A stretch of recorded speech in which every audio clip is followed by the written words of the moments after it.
Lucas capítulo 7, a partir do versículo 11.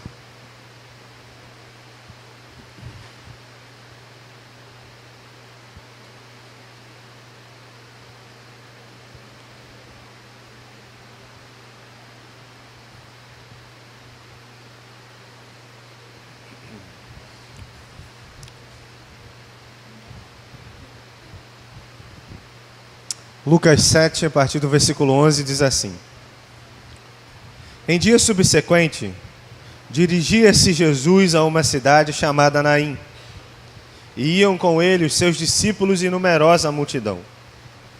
Como se aproximasse da porta da cidade, eis que saía ao enterro do filho único de uma viúva, e grande multidão da cidade ia com ela.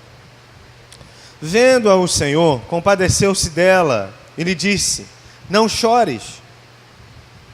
Chegando-se, tocou o esquife e, parando os que conduziam, disse: Jovem, eu te mando, levanta-te. Sentou-se o que estivera morto e passou a falar. E Jesus o restituiu à sua mãe. Todos ficaram possuídos de temor e glorificavam a Deus, dizendo: Grande profeta se levantou entre nós, e Deus visitou o seu povo. Deus visitou o seu povo. Você gostaria de uma visitação de Deus hoje na sua vida? Sim ou não? Naquele dia o pessoal ficou impressionado, e o que o pessoal falou após a ação de Jesus foi: Deus visitou o seu povo. Essa semana eu assisti uma palestra, e a palestra era para pastores e líderes, e o palestrante diz assim,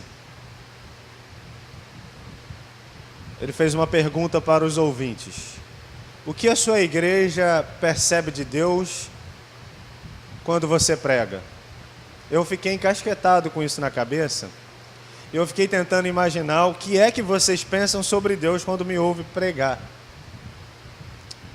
Se Deus é aquele Deus, aquele velho barbudo, com a cara ranzinza, que a gente, qualquer vacilo nosso, qualquer pecado nosso, Deus está disposto a lançar a gente no inferno. Eu fico pensando se o Deus que eu prego, faço entender vocês que o nosso Deus é um Deus legalista, está preocupado com lei, se a gente cumpre lei ou não. E eu penso que o que eu penso sobre Deus está aqui dentro desse texto. E se alguém alguma vez percebeu eu ensinar que Deus é um velho barbudo, ranzinho, que quer castigar a gente, se alguém percebeu que eu ensinei que Deus é um Deus legalista, que está preocupado se você segue direitinho a cartilha da igreja. Se você segue direitinho a cartilha da igreja, você agrada a Deus, mas se você não segue direitinho a cartilha da igreja, se você é um bom moço, Deus está feliz com você, mas se você não é um bom moço, Deus não está feliz com você. Bem, meu Deus não é assim, e eu acho que eu nunca ensinei isso aqui. Então quem é o meu Deus? O meu Deus é Jesus de Nazaré. O Deus que se fez homem e que habitou entre nós. E que diz aqui o texto que esse Deus que se fez homem, e por que ele se fez homem? Ele se fez homem por amor a nós. Porque no coração de Deus, quando Deus, na Trindade, Pai, Filho e Espírito Santo, decidiram criar o homem, o Pedro diz que Deus é presciente. O que é presciência? Que é um dos atributos de Deus. Deus sabe o que vai acontecer antes que aconteça. Aliás, o salmista disse: ainda a palavra não me saiu da boca e o Senhor já conhece o que eu vou falar. Então Deus, no seu projeto de criar a humanidade, sabia que a humanidade ia decidir se perder de Deus. Que a humanidade ia dizer para Deus: eu não preciso de Deus, eu sou o meu próprio Deus. Porque quando Adão e Eva decidem comer da árvore que Deus disse para eles não comerem, o que eles estavam tendo na cabeça, na hora, a mente era: eu não vou precisar de Deus, porque o diabo que entrou e possuiu a serpente disse através da serpente para a Eva e para o Adão: se vocês comerem dessa árvore, vocês serão igual a Deus. Quem é igual a Deus não precisa de Deus. Deus sabia disso. E sabia que quando nós, no nosso ego, decidíssemos viver sem Deus, viver sem Deus é cair na inexistência, é deixar de existir. Porque o Paulo diz em Atos que em Deus nós existimos, em Deus nós nos movemos, não há nada fora de Deus. Tudo que existe no universo criado existe em Deus. É curioso que as pessoas podem pensar assim, como Deus está onde? Deus habita onde?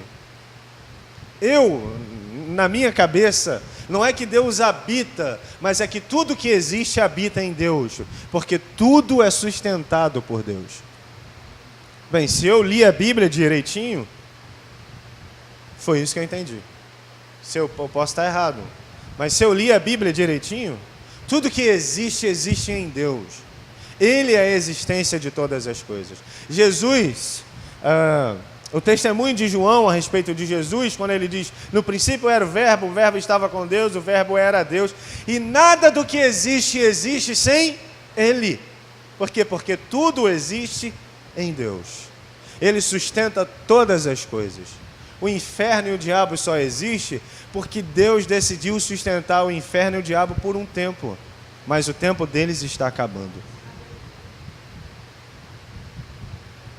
Deus sabia disso, e sabia que nós iríamos nos perder. Então, o filho, na conversa na eternidade, o filho disse: Pai, eu vou doar a minha vida, eu vou experimentar a angústia deles, nós vamos criar eles com tanto carinho, com tanto amor. E foi assim que Deus criou a humanidade, porque Deus criou tudo pelo poder da palavra. Mas quando chegou na nossa vez, na vez do homem, Deus colocou a mão, com carinho, com cuidado, com amor, com paixão, Deus criou a humanidade. E essa humanidade que Deus ama tanto, se perde de Deus. Então Deus, Filho, diz assim: Pai, eu vou experimentar toda a dor da humanidade. Eu vou lá naquele mundo, o mundo que decidiu se desligar de nós, Pai. Eu vou lá até eles e eu vou resgatá-los, vou experimentar tudo o que eles experimentou. Toda a angústia deles eu vou experimentar. E a Bíblia diz que até as nossas tentações Jesus sofreu. Para os irmãos aí que têm mais dificuldade, né, com a mulherada, Jesus passou por isso também. Não é a tentação? Jesus também passou. Porque ele passou por todo tipo de tentação, mas ele venceu todas elas. Jesus de Nazaré, o Deus que vos apresento nessa noite, que se fez homem e começou seu ministério aos 30 anos, chamou seus discípulos, começou a anunciar a palavra, a mensagem de Jesus era: arrependei-vos porque está perto o quê? O reino de Deus. Jesus então um dia decide entrar numa cidade chamada Naim. A Bíblia diz que vinha uma multidão atrás de Jesus. Por que essa multidão vem atrás de Jesus? Essa multidão vem atrás de Jesus porque essa multidão já viu Jesus multiplicar pães e peixe. Essa multidão vem atrás de Jesus porque essa multidão viu Jesus curar os enfermos. Essa multidão vem atrás de Jesus porque viu Jesus curar os coxos, viu Jesus curar os cegos, os surdos, os mudos. Essa multidão vem atrás de Jesus porque viu Jesus libertar os oprimidos e os endemoniados. Essa multidão vem atrás de Jesus porque quer algum benefício de Jesus. E para onde Jesus ia, a multidão ia atrás. É interessante que tem um texto na Bíblia, é o texto da primeira multiplicação de pães e peixes. Jesus estava num lugar e ele estava pregando o evangelho, expulsando demônio, curando os enfermos. Ele estava exausto, aí ele despede a multidão e entra no barco e atravessa para o outro lado do mar da Galileia para descansar. Quando ele chega lá, Sabe qual foi a surpresa?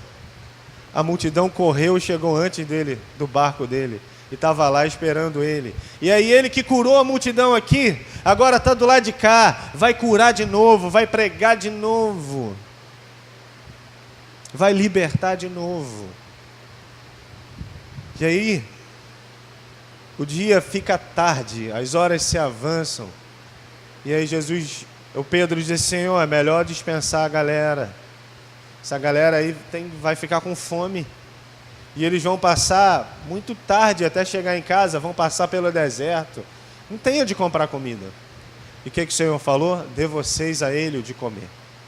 E aí você conhece a história, o Senhor multiplicou pães e peixes e abençoou a multidão. Pois então, essa multidão estava atrás de Jesus. Jesus entra na cidade de Naim com uma multidão que vem celebrando. Talvez estivesse cantando: eu te agradeço, Deus, por se lembrar de mim. Não sei. Mas eles vinham celebrando Jesus. Mas ao encontro de Jesus e da multidão, vem também uma outra multidão. E essa outra multidão não vem com a mão para o alto, levantando, louvando e adorando a Deus. Esse outro grupo que vem ao encontro de Jesus, esse outro grupo de pessoas, vem chorando e pranteando. Porque vem numa marcha fúnebre.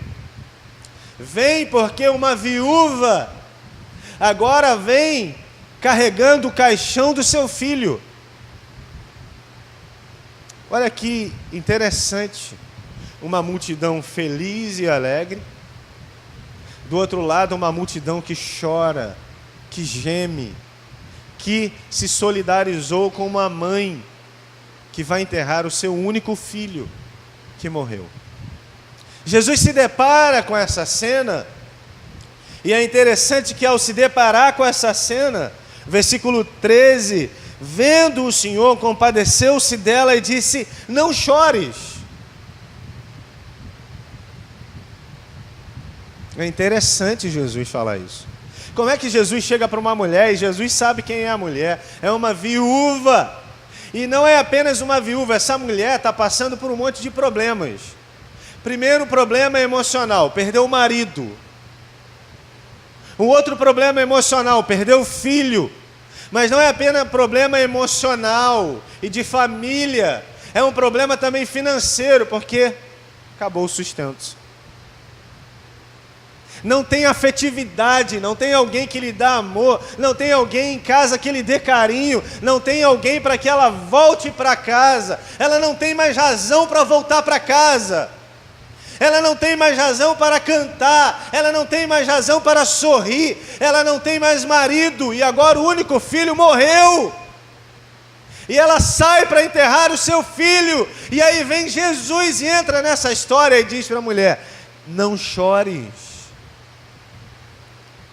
É curioso Jesus fazer isso. É igual Jesus pergunta para o cego: o que queres que eu te faça? É óbvio, né? Eu quero ver.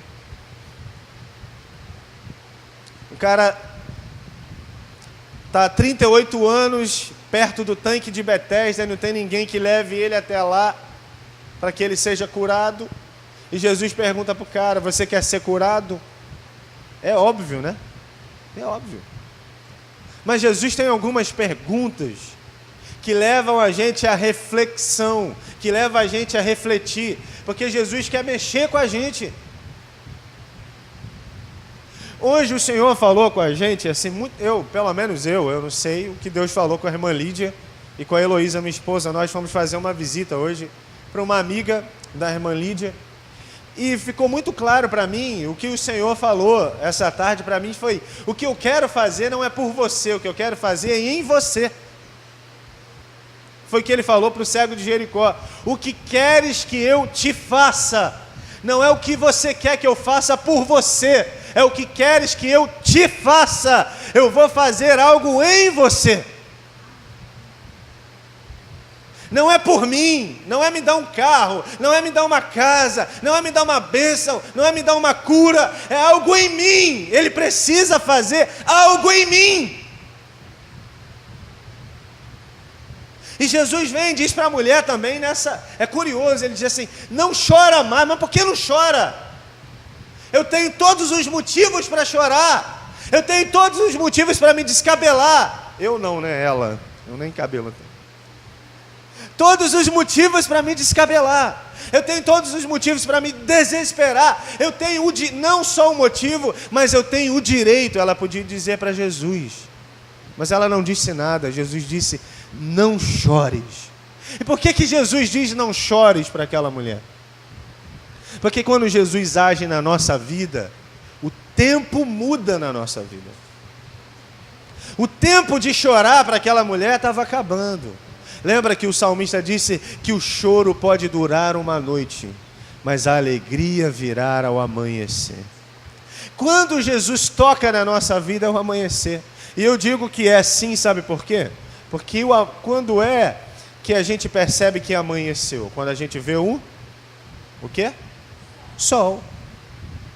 Malaquias capítulo 4, versículo 2, falando a respeito de Jesus, disse: o sol da justiça virá. Então, quando Jesus entra na nossa vida, chegou o amanhecer. Porque o sol da justiça brilhou na nossa vida. Jesus entrou na vida daquela mulher e diz para ela: o tempo na sua vida está mudando. O tempo está mudando. O tempo de choro está acabando. O tempo de lamentação, de dor, de tribulação está acabando. Não chores. Mas não para por aí. Jesus faz um negócio assim, que para os judeus era absurdo. Porque os judeus consideravam que Jesus era um profeta. Jesus vem e toca no esquife. Sabe o que é o esquife? Esquife é o caixão. Um profeta, um sacerdote e um levita não podia tocar num morto. Não podia tocar em gente ensanguentada. Você acha que o sacerdote e o levita que passaram pelaquele caminho que o bom samaritano também passou, eles não pegaram aquele camarada para cuidar? O cara estava ensanguentado. Eles não podiam sujar a estola sacerdotal e a estola de levita com sangue. Era uma lei deles. Jesus vai e toca onde ninguém mais toca. É interessante que Jesus recebe gente que ninguém quer receber. O leproso chega diante de Jesus sem gritar. Marcos capítulo 1. Chega o leproso e diz assim: Jesus, por favor, se o Senhor quiser, o Senhor pode me purificar. E Jesus diz: eu quero. E purifica o cara. Só que aquele cara, ele nunca podia se reportar a Jesus assim: Senhor, se o Senhor quiser. Não. Ele tinha que chegar na presença de Jesus primeiro e dizer, cobrir o bigode e dizer 3 vezes: imundo, imundo, imundo. Porque era a lei de Moisés. Ele tinha que se declarar imundo. Sabe para quê? Não era para Jesus curar ele, não. Era para Jesus andar longe dele. Gente que ninguém quer, Jesus faz o que ninguém mais pode fazer. Jesus toca onde ninguém mais pode tocar, onde um sacerdote não pode, onde o profeta não pode. Deus faz aquilo que ninguém mais pode fazer. É isso que o texto está querendo dizer para a gente. Que aquilo que o advogado não pode fazer pela nossa causa, aquilo que o juiz não pode fazer, aquilo que ninguém nesse mundo pode fazer, existe um Deus que pode. Ele se chama Jesus de Nazaré.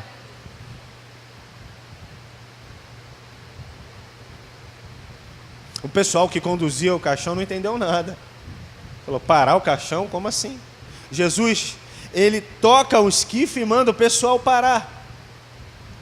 Fico pensando que o pessoal que estava conduzindo o caixão devia estar pensando assim: esse profeta é maluco, quem que ele pensa que é? O que acha que vai fazer? Morreu. Que tem um jovem, aliás, tinha um jovem. O que tem aqui agora é o cadáver do jovem. Quem que ele pensa que é? Mas o Senhor disse assim: para. Ele toca no caixão e manda parar. E ele dá uma ordem: jovem, eu te mando, levanta-te. Parece um absurdo.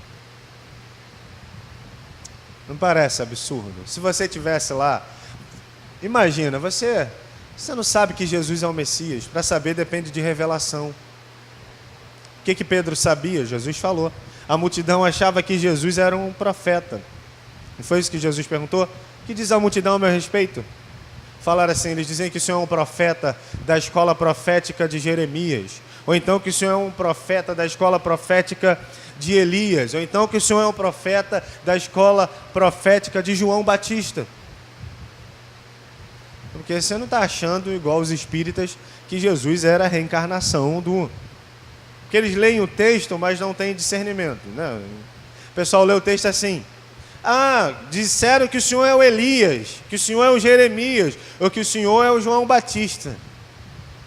Não é que ele é reencarnação, é que ele é um profeta da escola profética desses caras. Porque a mensagem de Jesus, eu não sei onde Jesus estava com a cabeça, que ele falou assim, vinde a mim todos vocês que estão cansados e sobrecarregados, que eu vos aliviarei. Porque eu tomai sobre vós o meu jugo, porque o meu fardo é leve. Pode vir.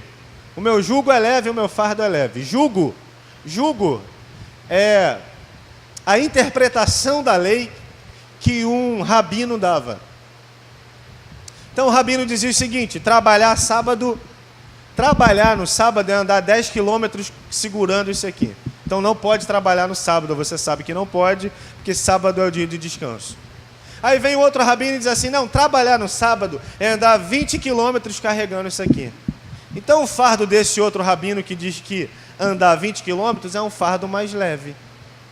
Aí Jesus diz assim, não, o meu fardo é mais leve do que todos esses rabinos aí.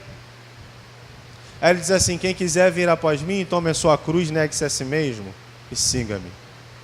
Levinho. É fácil seguir a Jesus. Simples assim, ele está falando assim, morre e me segue. Meu fardo é leve. Tranquilo me seguir. Vem me seguir, é fácil. Eu não sei, mas Jesus tinha uma mensagem assim, quase igual a de João Batista: raça de víboras, arrependei-vos, está próximo o reino de Deus. Por isso a multidão comparou Jesus com João Batista, com Elias e com Jeremias. Por quê? Porque a mensagem desses caras era pancada na cabeça. Era uma mensagem dura. Aliás, teve uma turma lá que quando Jesus acabou de pregar, eles falaram assim, é duro demais esse discurso, eu vou embora. Aí ele olhou para os 12, e vocês não vão embora também não? O que Pedro falou? Não, Senhor. Para onde iremos nós? Só tu tens a palavra de vida eterna. Então, a multidão reparava Jesus assim. A multidão não sabia que Jesus era o Messias, o Filho de Deus, o próprio Deus. O Pedro sabia, e quando Jesus perguntou isso, Pedro disse, tu és o Cristo, o Filho de Deus. O que Jesus falou para ele? Muito bem, Simão Barjonas. Não foste carne nem sangue que te revelaste, mas o meu Pai que está no céu. Eu falei tudo isso para você se inserir na multidão. Imagine que você está na multidão e você pensa que Jesus é apenas um profeta. O que você ia pensar de um profeta chegando num velório, fazendo uma arruaça? Primeiro ele encontra o velório e ele encontra com a turma dele fazendo uma bagunça, cantando Te Agradeço, Deus, o pessoal pulando, fazendo festa. Você ia olhar como para Jesus? Esse profeta é meio maluco. Será que ele não percebeu que aqui do lado de cá o povo está em pranto, está chorando? E ele vem com essa turma cantando, e agora ele manda a mulher não chorar.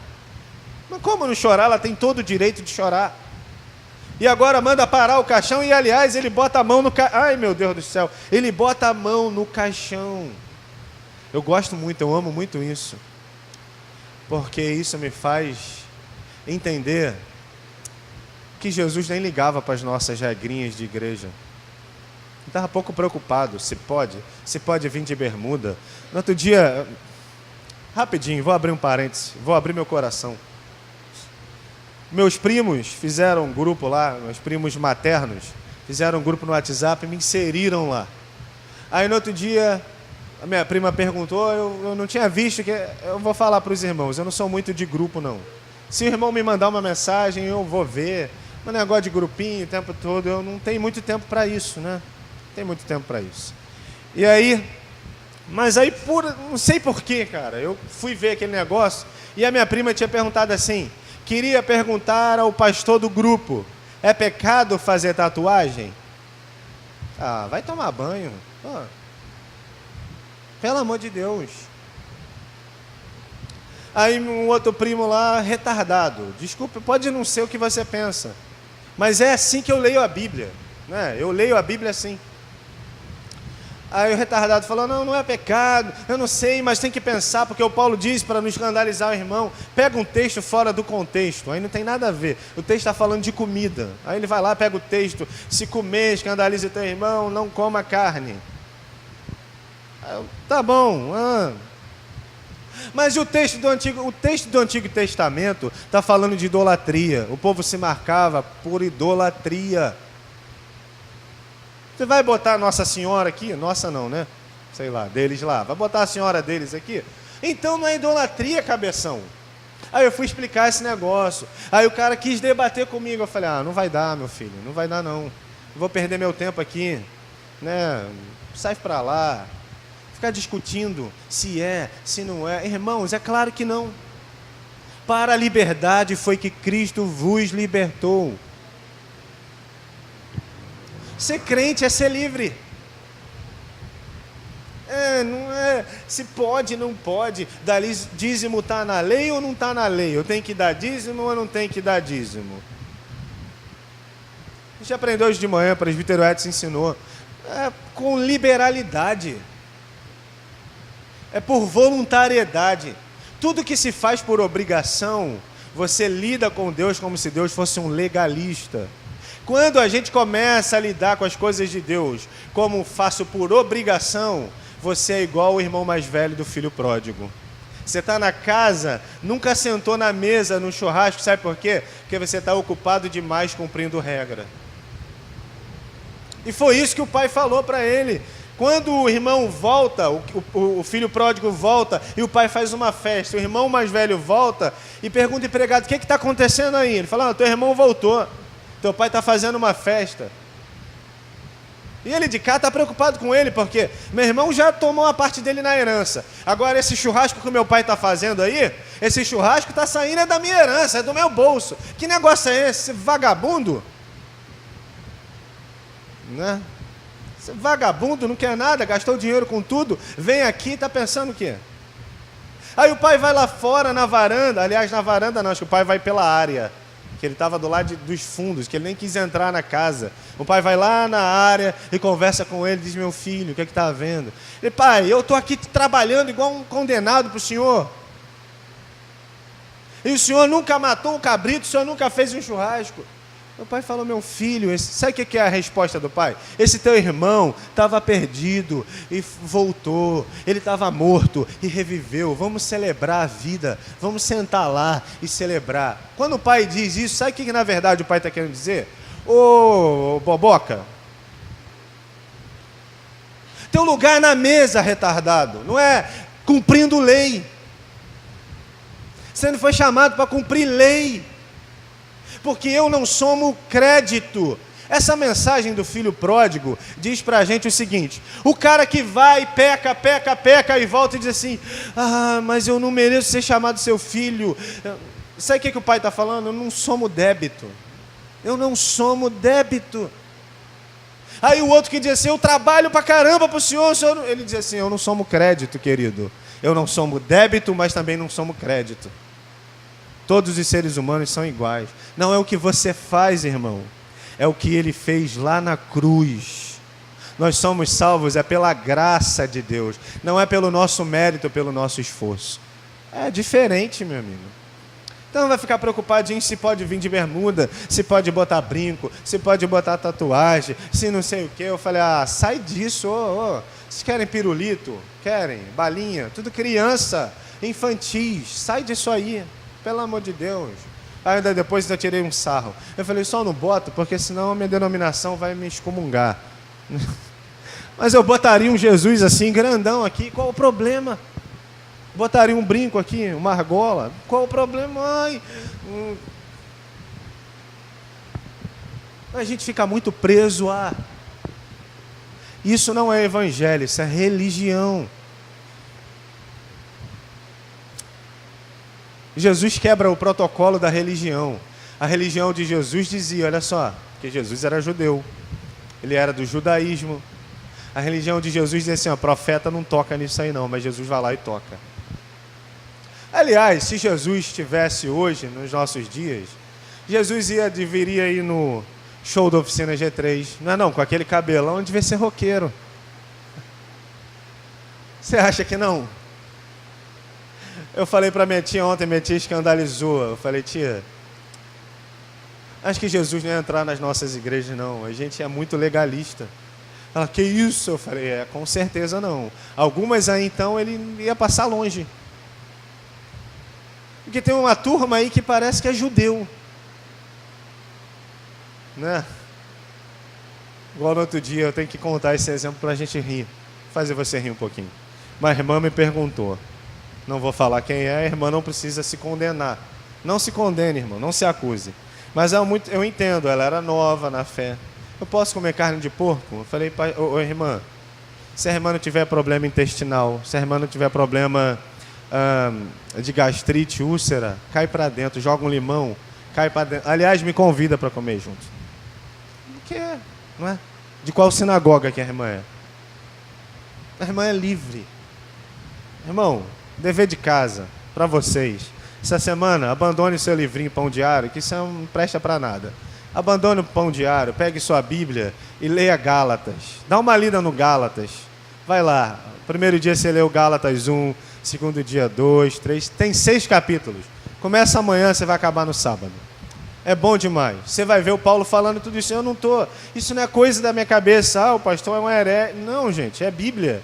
É o Paulo ensinando que nós não somos judeus, que a gente não está preso a regras. Jesus quebrou o protocolo, quebrou a regra, esse negocinho de, né, pode e não pode.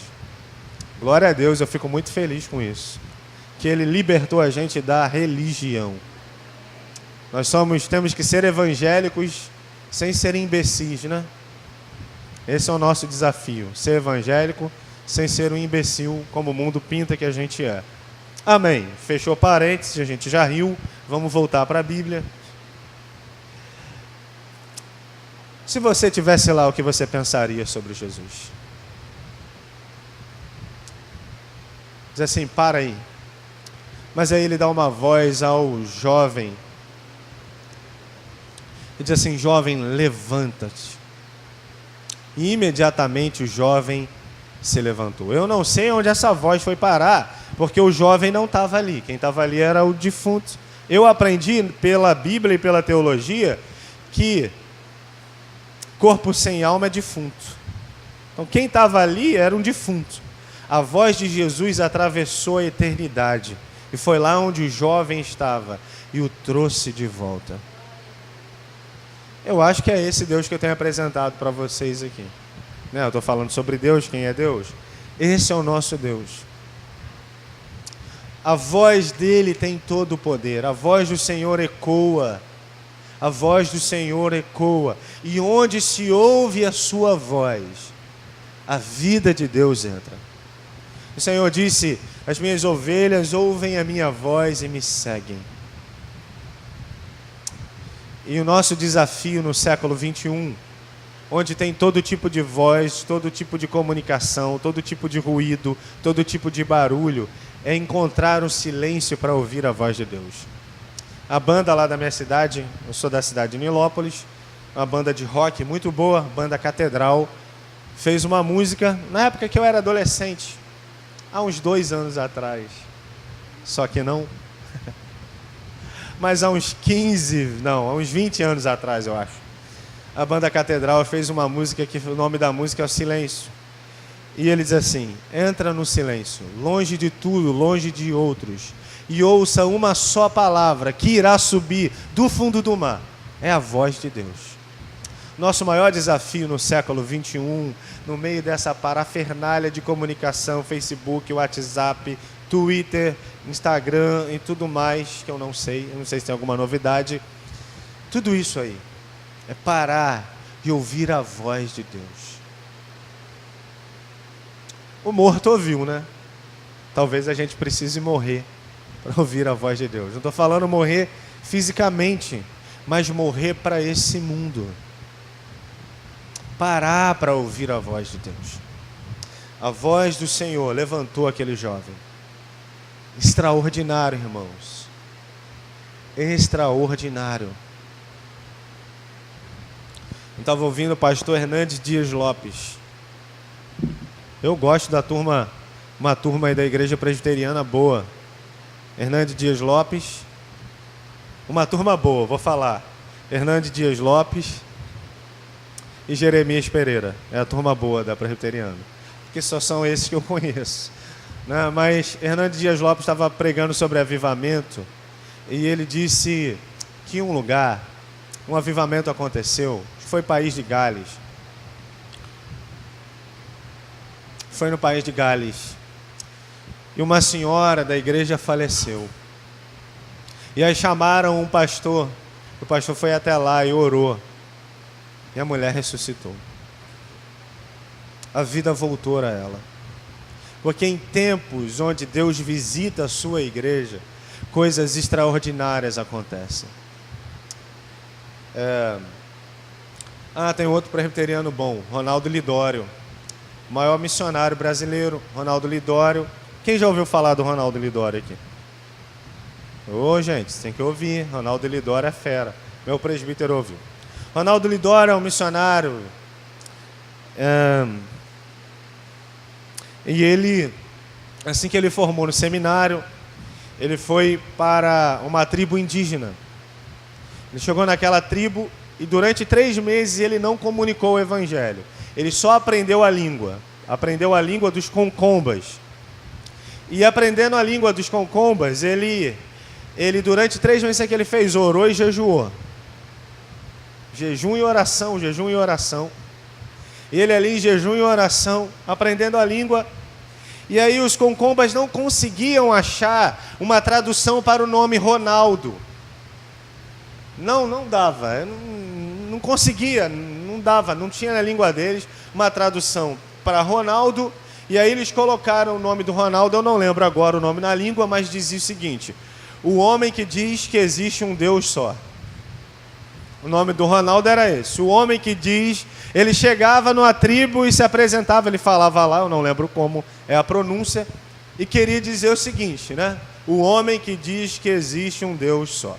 E o Ronaldo conseguiu comunicar o evangelho de Jesus, e os concombas começaram a se converter, e um agitar de Deus, um mover de Deus daquela tribo, e Deus visitou aquela tribo, e aí uma mulher de uma tribo vizinha ficou sabendo do missionário que estava lá, e aí e ela pegou o seu filho que estava doente, pegou aquela criança, enrolou o bebê, e foi correndo para a tribo, um dia, por dentro da mata, correndo para chegar na tribo dos concombas. E quando ela chegou lá, ela disse assim para o Ronaldo: você é o homem que diz que existe um Deus só? Falou: sou eu mesmo. Ela: pois então, meu filho está morrendo. Eu já pedi para todos os deuses que eu conheço e nenhum deles pôde fazer nada. Então agora eu queria que o Senhor fizesse. Ronaldo pegou aquela criança e falou: Senhor, vai ter que funcionar. Tem que funcionar. Ronaldo pegou a criança no colo e orou. E devolveu para a mãe. E a mãe foi embora com aquela criança. E quando a mãe chegou na sua tribo, que ela desenrolou o neném, não tinha nem mais marcas no corpo do neném. Deus curou aquele neném. Porque é isso que acontece quando Deus visita o seu povo. A voz do Senhor chama de volta, traz vida, traz à existência o que não existe. Irmãos, eu tenho para mim que o que a gente precisa, mais do que tudo nesse mundo, é ouvir a voz de Deus. Ouvir essa voz doce e suave, que nos chama para a vida. Agora, Jesus é um Deus extraordinário. Extraordinário, porque quando ele diz para aquela mulher: não chores, é porque ele estava sentindo a angústia dela dentro dele. Quando ele chega para ressuscitar Lázaro, João capítulo 11, a Bíblia diz que Jesus chorou. Aí um monte de teólogo fala um monte de coisa. Jesus chorou por causa da incredulidade do povo. Ele viu que o povo era incrédulo. Besteira. Aí, não, porque Jesus era humano, era a humanidade de Jesus. Até aí tudo bem. Mas Jesus chorou porque ele sentiu a dor dos irmãos, das irmãs, né? Marta e Maria, e da família. Ele é tão extraordinário que ele já sabia que Lázaro ia ressuscitar, mas ele chorou. Imagine que Deus fala para você, você irmã, você irmão, vai lá no velório do Lázaro. Aliás, velório não, já tem 4 dias que ele está morto.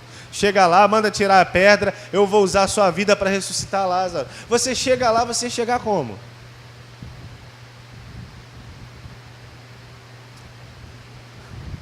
Eu ia chegar marrento. Pastorzão, Deus vai ressuscitar, Deus falou comigo. Ou ia chegar me tremendo, será que é a voz de Deus mesmo? Ai meu Deus, é ou não é? O Senhor não é? E se esse negócio der errado? Ai meu Deus. Ou ia chegar posudo, né? Deus vai ressuscitar, comigo mesmo. Ia botar um chapéu de cowboy, brincadeira. Entendeu a piada, né?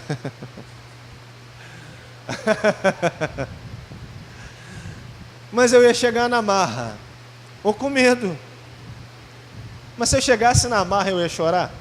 Deus já falou, vai dar certo, vai ressuscitar. Eu ia chegar, ó, pessoal, pode parar de chorar, acabou. Estão chorando já há 4 dias. Lázaro vai ressuscitar, vamos embora. Tira essa pedra aí, Lázaro, vem. Aí, ó, pode dar um glória agora aí, para Deus, não sei o que, né? Coisas assim, mas Jesus chorou. Porque Jesus decidiu sentir a nossa angústia. Por isso que eu estou falando que Jesus é o Deus extraordinário. Jesus é aquele camarada que você está no fundo do poço, ele não joga a corda, ele vai lá dentro, no fundo do poço e te tira de lá. Ele sente o que você sente, ele sente tua angústia, ele vê teu coração, ele captura a angústia que vai lá dentro, ele vê a tua dor, o teu sofrimento. Jesus, o Deus extraordinário. Esse é o Deus que eu tenho para vos apresentar nessa noite. Você está sofrendo? Está com alguma angústia? Deus quer visitar você hoje. Eu queria convidar o pessoal do louvor. Já acabou, é assim mesmo, simples, acabou hoje. Deus quer visitar você. Eu queria convidar, enquanto o pessoal canta, você pode ficar da maneira que você quiser, ou sentado, ou em pé, mas depois eu queria orar com você. Se você quer essa oração, se você quer essa visitação de Deus hoje, que vai fazer algo extraordinário em você, lembre-se, falei lá no começo da mensagem, Deus não quer fazer nada por você, Deus quer fazer em você. Em você. Talvez você precise de um toque de Deus, talvez você precise voltar ao primeiro amor, talvez você precise realmente de um milagre, eu não sei, Deus sabe o que você precisa, mas eu queria orar com você. Enquanto o pessoal vai cantar, faça a sua oração, curve sua cabeça, ore, medite no que eles vão cantar, em nome de Jesus.